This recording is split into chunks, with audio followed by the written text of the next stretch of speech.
O Senhor esteja convosco. Ele está no meio de nós. Proclamação do Evangelho de Jesus Cristo segundo Mateus. Glória a vós, Senhor. Naquele tempo, dirigindo-se para a sua terra, Jesus ensinava na sinagoga, de modo que ficavam admirados. E diziam: de onde lhe vem essa sabedoria e esses milagres? Não é ele o filho do carpinteiro? Sua mãe não se chama Maria e seus irmãos não são Tiago, José, Simão e Judas? E suas irmãs não moram conosco? Então de onde lhe vem tudo isso? E ficaram escandalizados por causa dele. Jesus, porém, lhe disse: um profeta só não é estimado em sua própria pátria, em sua família. E Jesus não fez ali muitos milagres, porque eles não tinham fé. Palavra da salvação. Glória a vós, Senhor. Aleluia, aleluia, aleluia, aleluia, aleluia, aleluia, aleluia, aleluia, aleluia, aleluia.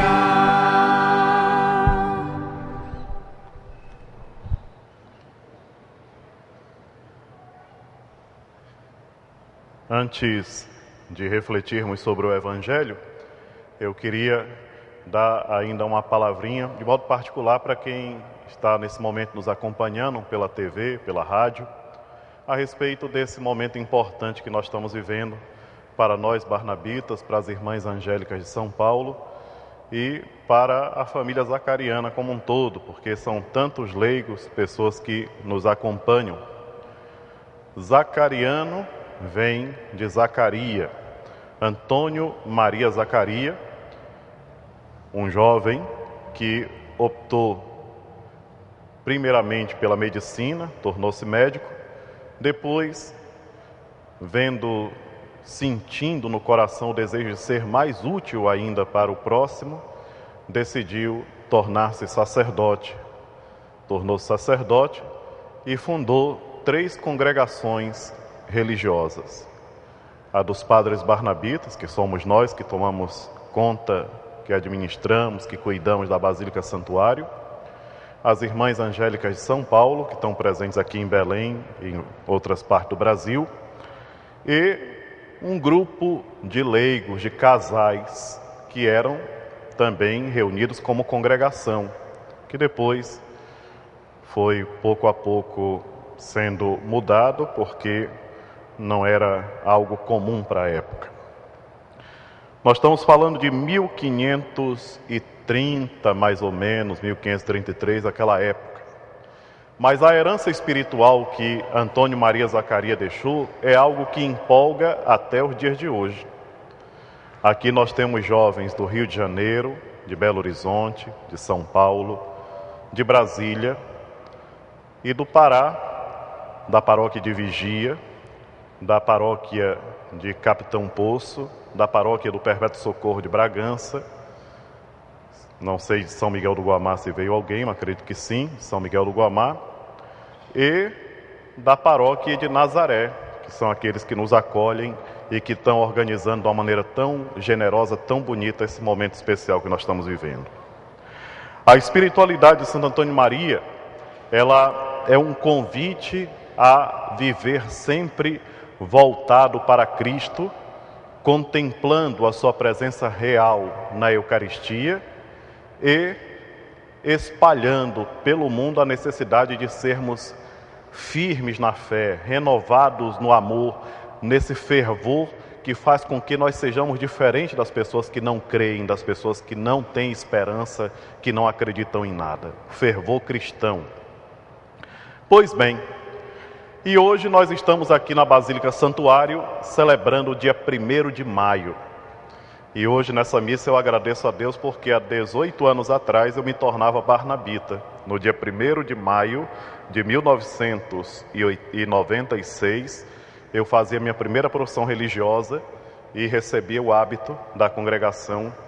E hoje, pela graça de Deus, sou superior provincial, responsável por essa obra. Mas nós olhamos para São José. Olhamos para São José aqui na casa de Nossa Senhora. E contemplamos nele, de modo particular, a responsabilidade. A responsabilidade não encarada como um peso, mas como uma alegria. A alegria de estar em sintonia com Deus e com os irmãos e irmãs. Tanto é que José tornou-se conhecido na hora em que Jesus começa a fazer sua pregação. De imediato aqueles o reconhecem como o filho de José, o carpinteiro. Não José um à toa, não José um homem que vivia à custa dos outros, ou enganando ou fraudando, mas José trabalhador, homem justo, que cumpria com as suas responsabilidades, que fazia da sua vida uma dedicação constante para a família que ele cuidava e para todos aqueles que estavam próximos dele. É muito bonito refletir sobre isso, meus irmãos e minhas irmãs, de modo particular, numa época em que os valores estão sendo deixados de lado. É necessário que nós, igreja, estejamos constantemente voltando para essas figuras que de fato existiram e que marcaram a história da humanidade e que são exemplos para nós. São José, homem humilde, de poucas palavras, tanto que a Sagrada Escritura fala dele, mas não fala o que ele falou, mas um homem capaz de deixar um exemplo grandioso, que mesmo depois de 2000 anos, é um convite para nós. Um convite para viver a fé de maneira autêntica. Por quê? Porque José acreditava em Deus. José vivia a sua fé de maneira muito verdadeira.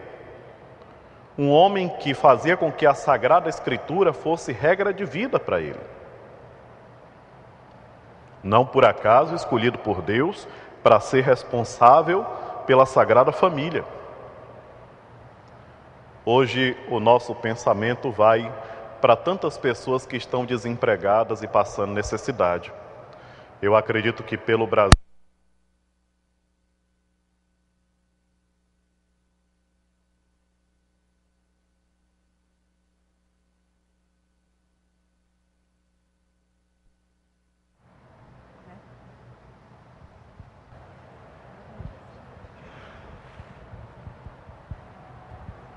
Alô.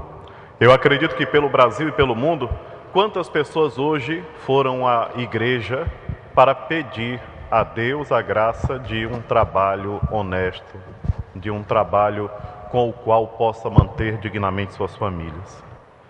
Isso é bom, gente, porque o trabalho dignifica, é uma frase que nós aprendemos desde criança. Nesses dias, a palavra de Deus tem feito um apelo constante a voltarmos o nosso pensamento para o alto. Porque o cristão, ele até no trabalhar, na maneira de trabalhar, ele é diferente dos outros. Por quê? Porque ele não trabalha pensando exclusivamente no dinheiro, no retorno, mas ele trabalha pensando no bem que a sua atividade pode produzir em favor da sociedade. É tão bonito ver uma pessoa consciente, uma pessoa que trabalha aquilo que faz por amor, faz com amor. É muito bonito. Quando a gente percebe alguém que, quando está fazendo a tarefa mais simples que seja, ele não está pensando somente nele, mas ele pensa em todos aqueles que são beneficiados por aquele pequeno esforço ou grande esforço que ele está fazendo. Queridos irmãos e irmãs, procuremos meditar sobre esses aspectos. Façamos com que a nossa vida seja cada vez mais de acordo com os ensinamentos que nós recebemos do Evangelho. O Evangelho é a nossa regra de vida. Falar de São José, falar de Santo Antônio Maria Zacarias, falar de qualquer santo que a Igreja nos propõe, é falar do quanto o Evangelho é capaz de fazer na vida daqueles que o valorizam. valorizar o Evangelho, fazer do Evangelho a nossa direção, o nosso direcionamento maior. Então é com esses sentimentos no coração e pensando em todos os trabalhadores e trabalhadoras que nós, hoje aqui reunidos, pedimos a bênção de Deus. Pedimos ao Senhor que derrame bênçãos e graças abundantes sobre a nossa juventude, sobre as nossas famílias, e que São José, com a Virgem de Nazaré, interceda também pelos nossos idosos, pelos nossos doentes, para que sejamos sempre mais autênticos filhos e filhas de Deus. Seja louvado nosso Senhor Jesus Cristo. Sempre seja louvado.